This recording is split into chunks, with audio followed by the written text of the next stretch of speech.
Donc, j'ai l'honneur de présenter Daniel Dobels, écrivain et chorégraphe, qui est également consultant au Fresnoy depuis plusieurs années.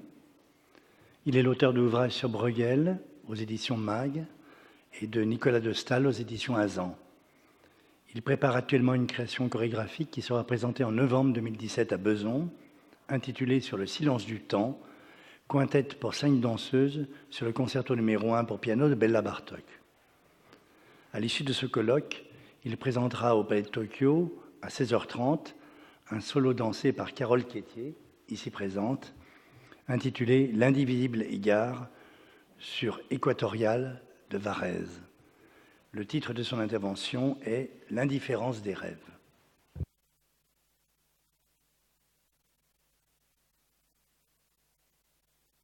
Voilà.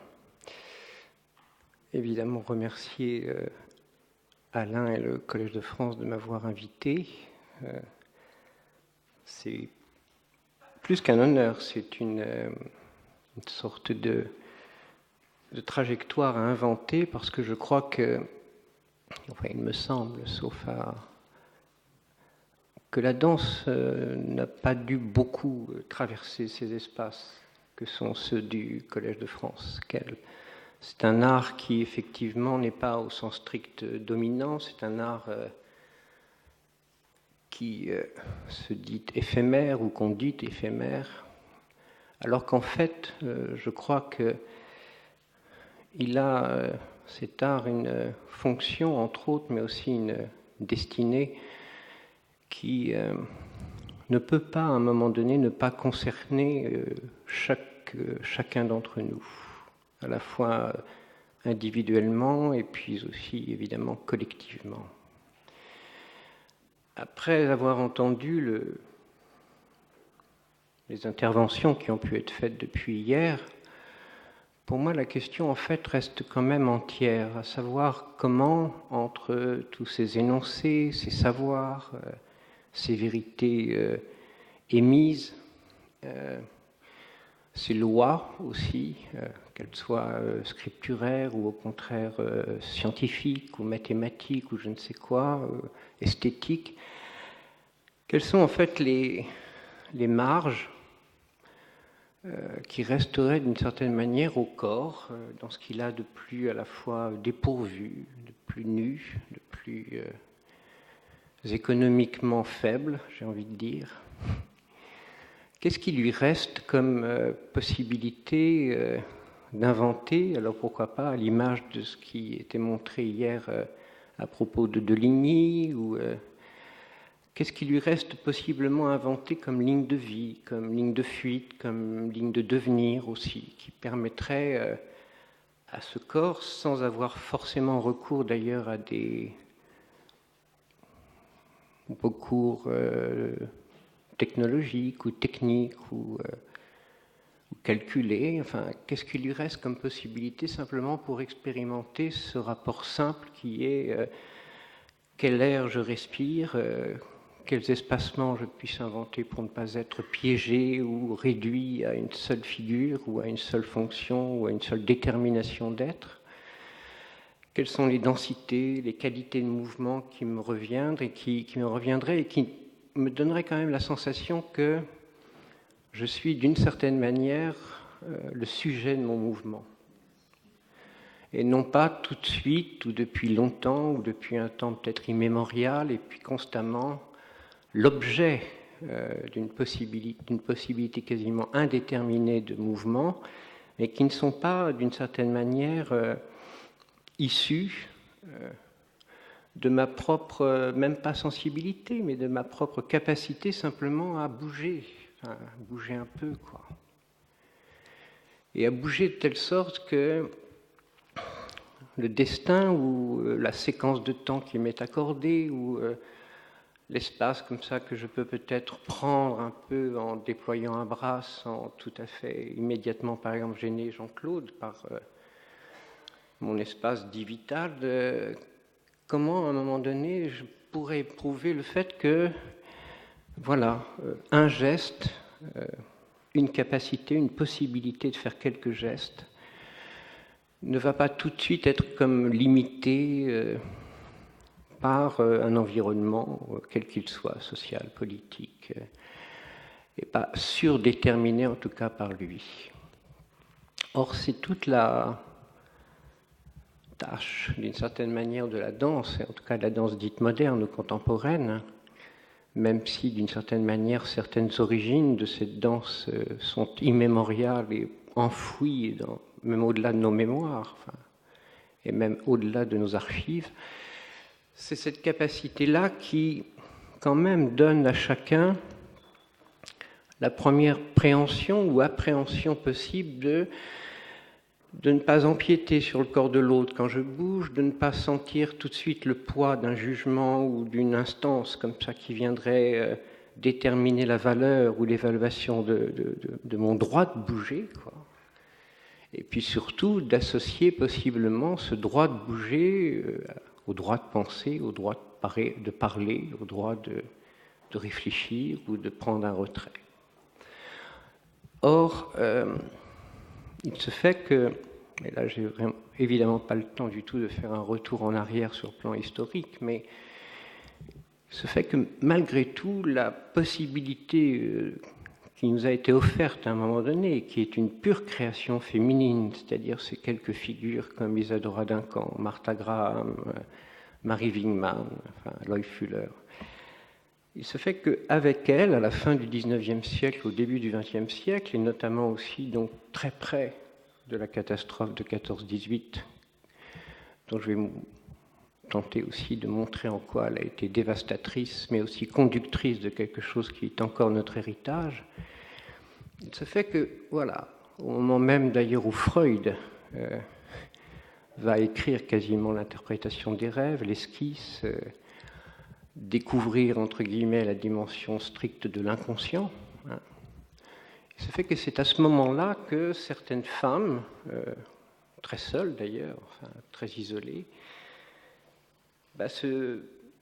prennent le risque et se disent que voilà, je peux tout d'un coup lancer un mouvement sans qu'il soit immédiatement ou a priori déterminé par une structure sociale, familiale, symbolique, politique ou je ne sais quoi, et de voir comme ce geste-là, presque lancé dans le vide, et pas jeté dans le vide, je tenterai d'y revenir rapidement, la danse ne jette rien et ne rejette quelque part pas grand-chose. Et on ne se jette pas à corps perdu dans un mouvement. Mais n'empêche que ces femmes ont eu cette sorte d'incroyable génie, d'une certaine façon, enfin, génie qui a été très rapidement reconnu, par exemple, par Rodin, de se dire, voilà, je lance un mouvement,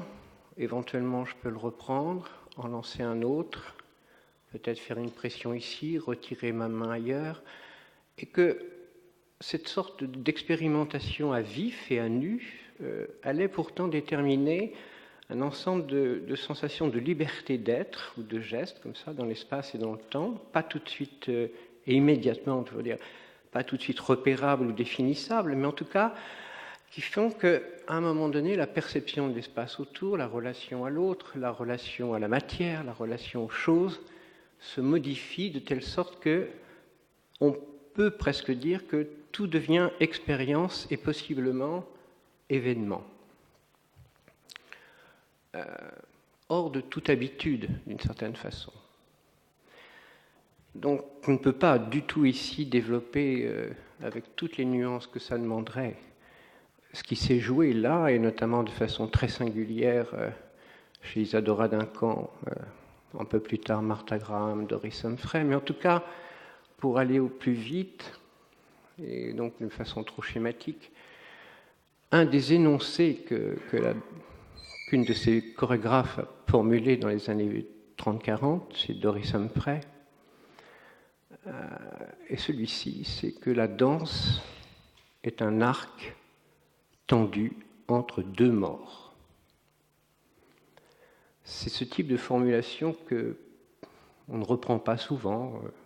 Quand on lit les biographies ou les textes que peuvent écrire certains chorégraphes, souvent ça ne laisse que très peu de dépôt dans le champ du savoir. Mais il n'empêche, cet arc tendu entre deux morts, à mes yeux en tout cas, suppose ou signifie deux choses possibles, quoi. c'est que d'une part, il s'agit ni de fondre son mouvement dans un premier pôle qui serait un pôle lui-même déjà mortel, et pas de fondre non plus l'arrivée ou la fin de son geste dans un pôle X ou Y, lui-même aussi mortel. Donc l'arc qui est dessiné d'une certaine façon ou suggéré par Doris Humphrey, c'est un arc qui ne projette ou ne lance aucune flèche. C'est pas un arc d'Amazone ou de guerrier, c'est pas un arc, c'est juste la tension comme ça, plus ou moins relâchée, plus ou moins élastique, plus ou moins plastique comme ça. D'un arc qui a la possibilité à tout moment de donner la sensation que voilà, on peut revenir un tout petit peu en arrière, retendre quelque chose, peut-être un peu tendre vers, replier quelque chose, reprendre un peu de temps, comme ça, paf, tout d'un coup lancer quelque chose de très rapidement, mais chaque fois, l'élasticité de l'arc fait que ni le pôle mortel de la fin, ni le pôle mortel du début ne prendra comme possession, d'une certaine manière, de la qualité du mouvement qui aura été produite ou des qualités de mouvement qui auront pu être produites ou créées. Et pour tenter juste, et là c'est trop rapide, mais en tout cas pour tenter de faire sentir ce que j'énonce à la suite de Doris Humphrey, c'est que peut-être sur des siècles et des siècles, l'appréhension de ce qu'il en est du mouvement, faire mouvement, a toujours été d'une certaine manière associée à l'idée d'aller de l'avant. Faire mouvement, c'est aller de l'avant. Voilà. Si je recule,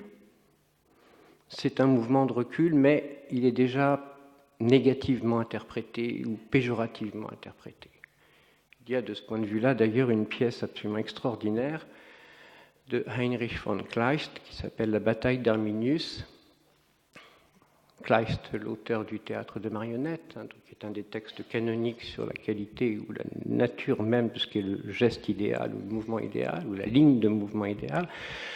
Il y a un texte de lui donc où, très rapidement, j'ai essayé de faire vite, l'intrigue est celle-ci, c'est un prince germain qui, devant l'avancée des armées romaines, comme ça, décide de reculer pour attirer peu à peu l'armée romaine vers un étang et un marais où définitivement elle va s'enliser, quoi. Sauf que, en opérant cette sorte de stratégie ou de tactique, il perd au fur et à mesure la considération d'abord de ses pairs, c'est-à-dire des autres princes, de ses alliés. Sa femme estime que son mari est un lâche, ses enfants aussi, donc il perd tout, toute crédibilité, toute possibilité comme ça d'être maintenu dans cette sorte de royauté initiale, de maîtrise dont il était parlé ce matin. Il perd donc toute figure d'une certaine manière, mais parce qu'il recule, quoi. S'il avait fait face, c'est un terme sur lequel on pourrait revenir de manière incroyable, s'il avait fait face et perdu, il aurait été presque plus célébré que le fait d'avoir reculé et gagné, quoi. Cette sorte de transformation ou d'inversion d'une certaine manière de la possibilité de penser le mouvement, elle va prendre à un moment donné corps, alors c'est trop rapide et schématique, mais dans le fait qu'en danse, il y a autant de mouvements dans le fait de déployer un geste vers la droite, de ouvrir une tête vers la gauche et de la pencher, de reculer en même temps d'avancer des bras.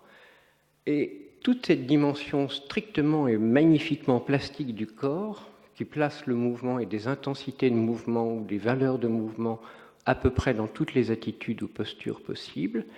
a à un moment donné une sorte de reconnaissance légitime à être et à exister. Et cette capacité que notamment le corps féminin, évidemment, a une sorte de génie pour déployer, il faudrait là aussi développer très longuement les choses, notamment même en relisant certains textes de Freud, mais ça je ne vais pas le faire ici, elle est bizarrement quand même interdite, quoi, censurée. Et l'idée fondamentale que le mouvement, c'est aller de l'avant, que la vérité du mouvement, c'est de faire face. Et l'idée de la face, reste comme prédominante dans les rapports même de vérité, de lâcheté, de je ne sais quoi. Enfin, c'est parce qu'on se fait face que tout d'un coup une certaine vérité se dit, ou non, il y a une possibilité de faire un mouvement de côté qui est une manière d'accueillir et de dialoguer possiblement avec l'autre, avec le corps qui est à côté de moi. C'est pour ça que je reviendrai sur la notion d'à côté, de latéralité,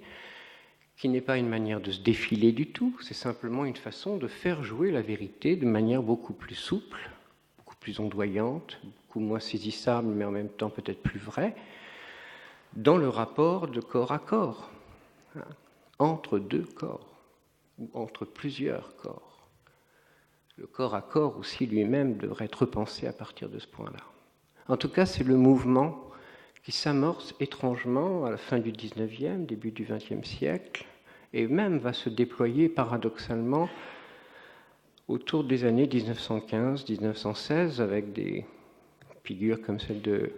Marie Wingman ou Laban, au moment même où, sur les frontières franco-allemandes ou en Belgique ou dans le nord de la France, le rapport entre les hommes est stigmatisé par tranchée, assaut,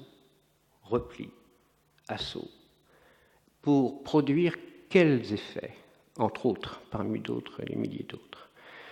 Ceux que les 2-3 minutes de film que je vais vous montrer, qui sont des archives des années 1917, archives anglaises, mais on pourrait trouver des archives identiques en Allemagne et en France, font que tout d'un coup sont produits des états de corps pétrifiés, tétanisés, sans parfois même qu'il y ait de lésions physiologiques déterminables, et où de jeunes hommes sont pris entre deux pôles aussi, effectivement, là. D'un côté, la catatonie absolue, des jeunes hommes de 20, 25 ans qui sont dans des positions fétales et qui ne peuvent plus même être dépliés, quoi. Et d'autre part, une gestuelle maladive, compulsive, qui fait que, de jeunes hommes reviennent ne pouvant pas ne pas bouger, ne pas produire de gestes ou de gesticulations. Voilà les deux pôles, à mon avis, que quelqu'un comme Doris Humphrey tente simplement de nommer pour dire ces deux pôles-là qu'il faut littéralement éviter, quoi. Ne pas être du tout magnétisé, aimanté par ces deux pôles extrêmes où le corps paye le prix et de façon souvent absolument irréversible, quoi. Et toute création, me semble-t-il, de forme, toute pensée sur les forces, toute pensée sur le rêve, pourquoi pas, ne peut pas en arrière-fond ne pas tenir compte de cette sorte de terreur qui peut saisir un corps quand il est tout d'un coup sujet à ce qu'on nomme le traumatisme ou à une sorte de choc qu'il ne peut pas du tout, ni évidemment contrôler, mais surtout accueillir, quoi. La hantise, d'ailleurs, qu'on retrouve magnifiquement chez Wingman, mais aussi, pourquoi pas, chez Rilke ou d'autres, c'est bien celle de l'inertie, tout d'un coup, d'un corps rendu inerte. Alors, toutes les autres pratiques sont évidemment des pratiques, qu'elles soient scientifiques, artistiques, hantées par le mouvement. Mais après tout, la danse, une certaine danse en tout cas, ne cesse pas de se poser la question « quel geste puis-je faire à tel moment ? À quelles conditions puis-je bouger ?» sans que, d'une certaine manière, très rapidement, mon mouvement soit l'objet d'une mainmise ou d'une capture, saisie par autre chose qu'elle, et qui est toute la question, à mon avis, entre autres, non seulement de ce colloque, mais aussi de l'exposition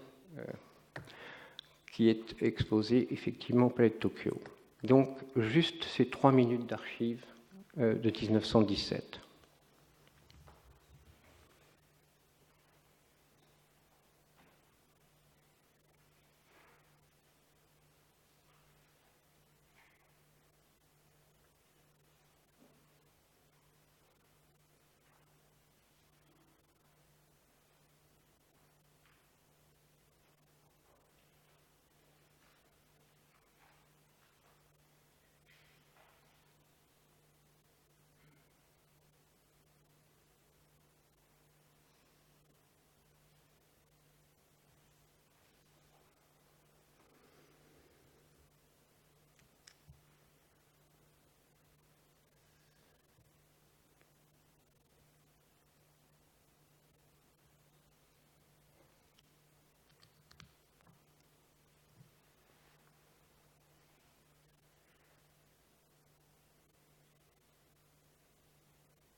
voilà, j'arrête là parce que le temps passe, mais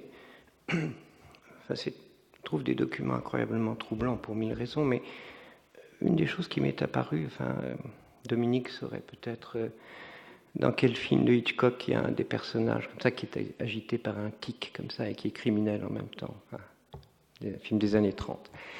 La question qui se poserait parmi d'autres encore, à quel moment, si on cherche une qualité de geste qui ne soit pas fondamentalement déjà répertoriée, programmée, à quel moment peut-on créer comme une sorte de mince écart qui fasse que ce geste ou ce mouvement qu'on va produire ne soit pas l'atroce caricature de ce qui est déjà agité là. Voilà. Comment démarquer un mouvement ou un geste? Ça peut être un geste de pensée, ça peut être un geste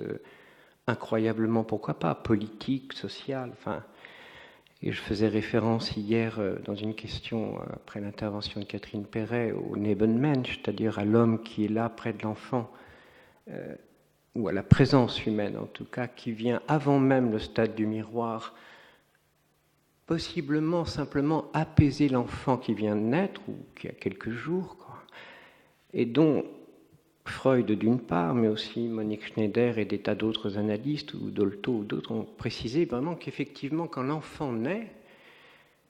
il est, comment dire, uniquement quasiment sur la défensive, quoi.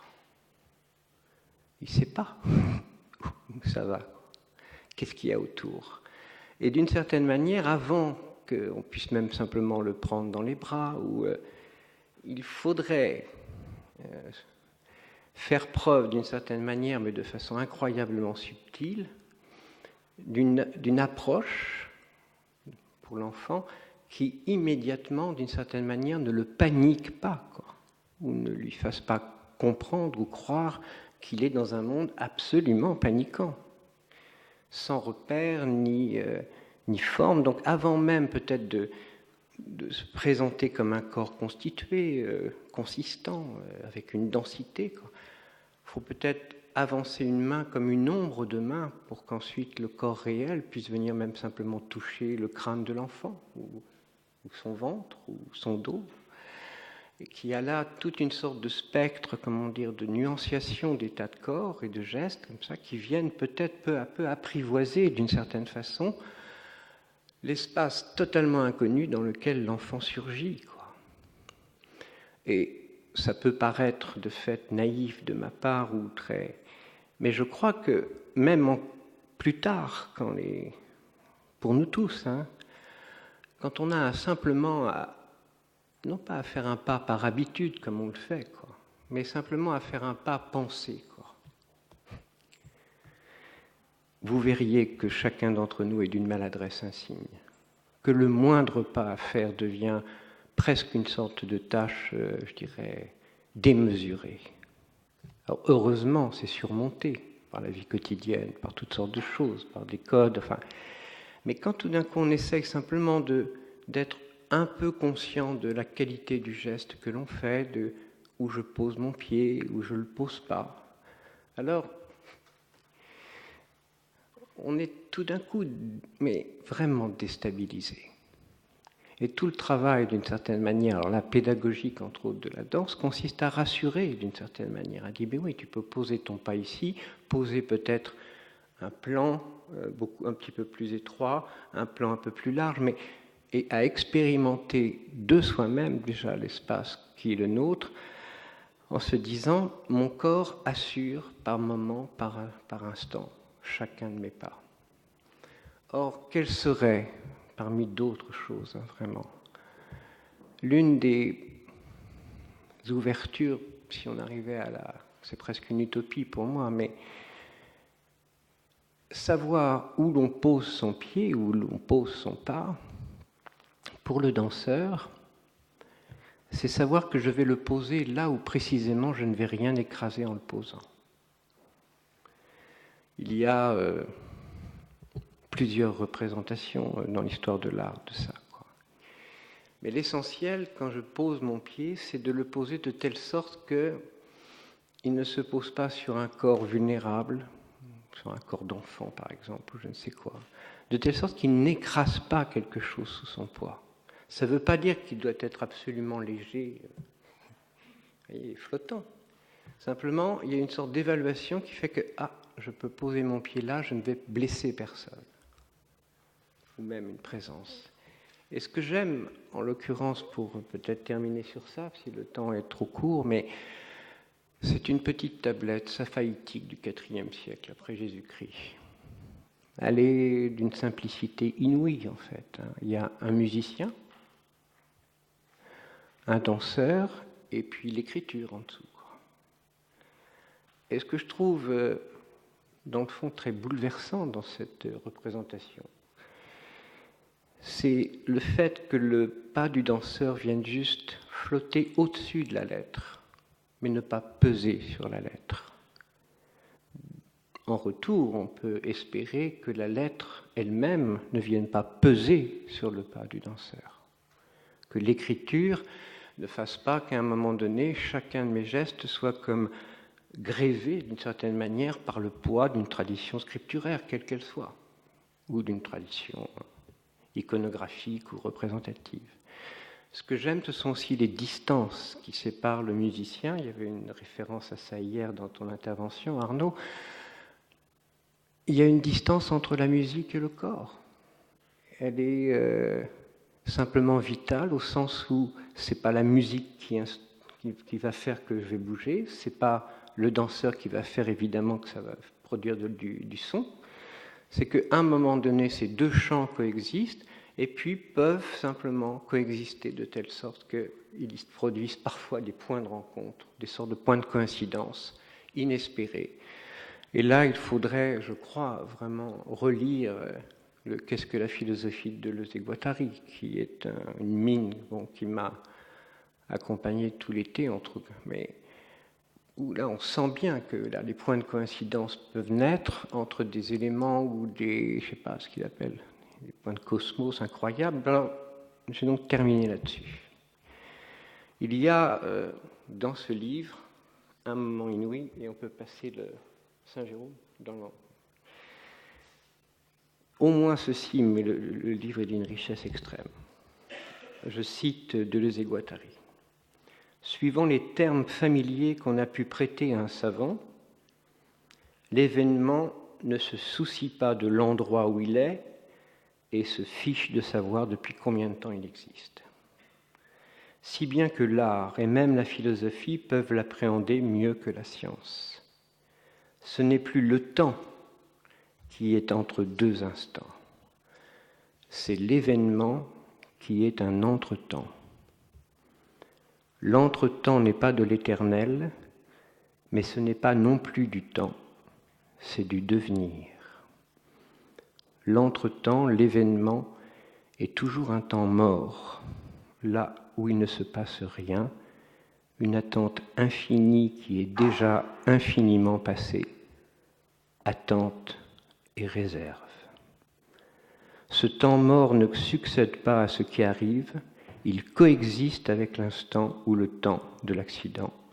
mais comme l'immensité du temps vide, où on le voit encore à venir et déjà arrivé. Il se fait que dans les mémoires d'une des plus grandes chorégraphes du XXe siècle, qui s'appelait Martha Graham, elle évoque à un moment donné cette chose très énigmatique mais incroyablement, décisive. Elle parle d'une pulsation du temps mort qui est aussi l'absence de temps. Je crois que si la danse, et c'est une très longue histoire et une très longue évolution, arrive effectivement à produire un mouvement, des gestes comme ça, sachant que d'une certaine manière, ces gestes ne sont pas strictement déterminés par la question du rythme, de la scansion, de la signification, du sens, mais que le geste effectivement touche à cette dimension, ou frôle plutôt, la dimension de l'entretemps, alors possiblement, et c'est un long parcours, elle s'approche de ce qui pourrait faire événement.